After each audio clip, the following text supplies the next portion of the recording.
ассалому алайкум шунавандаҳои арҷманд.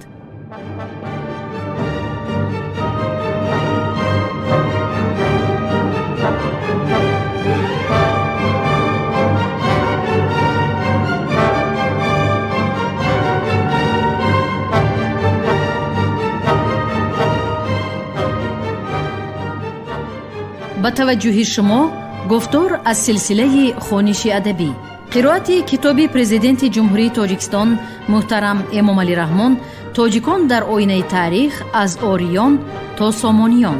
китоби якум, гуфтори 20. мувофиқи тафсири Геродот, бардия бо номи Смирдис зикр шудааст, ҳамроҳи бародараш Камбуҷия барои фатҳи сарзамини Миср меравад, вале Камбуҷия ӯро аз ғояти рашку ҳасад ба сарзамини Порс бозпас мефиристад.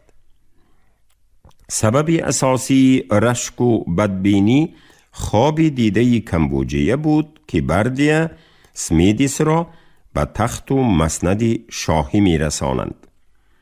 баҳонаи боло гирифтани ин бадбинӣ камони фиристодаи шоҳи Ҳабашистон шуд ки бардия онро то андозае мекашид ки камони сахт зиреҳ то ҳадди 2 ангушт қатъ мешуд. баъдтар бардия ҳангоми бозгашт бо амри ниҳонии Камбуҷия аз ҷониби Прексосп, маънияш дорандаи аспи холхол ном форс, кушта мешавад.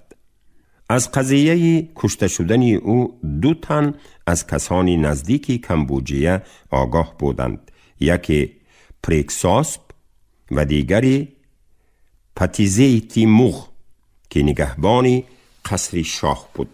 Патизеи Тимуғ бародарашро ки айнан Смирдис ном дошт ташвиқ менамояд худро писари Куруш номида тахту тоҷи шоҳаншоҳиро صاحب شود. موافق اخبار ктеси چند گاه قبل از مرگش کروش پسری خردی خود بردیه را ктеси او را تنیاکسرک نام برده است نفوذی زیادی داده حکمرانی باختریان، خوارزمی ها، پرفیانی ها و کرمانی ها تعیین می کند.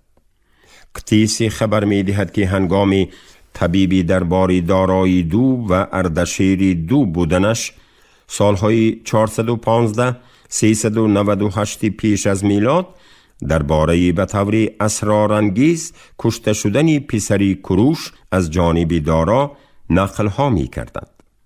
بعضی مورخان عهد قدیم و عصرهای من بعد اخبار ктеси را چندان به اینابت نمی گیرند، ولی باید اقرار شد ктеси یگانه مؤلف عهد عتیق است که تاریخ کشته شدن گومات و دوره پادشاهی او را چون سنه ذکر نموده کتیبه بیستون بسا دقیق و بی خطا آورده است. طبق روایت ктеси بردیه تنیاکسرک واری باختر، خوارزم، پرفیه و کرمانیه بود. او استفنددت نام مغ را برای کدام یک گناهش جزای سخت داده تا بیهوش شدنش میزند. استفنددت جانش را گرفته میگریزد و نزد کمبوجیه آمده بردیه را سیاه میکند. کمبوجیه برای انیق کردن مسئله بردیه را به دربار میخواند، ولی او از قضا با سبب پیش آمدن کاری مهمی دولتی نزد کمبوجیه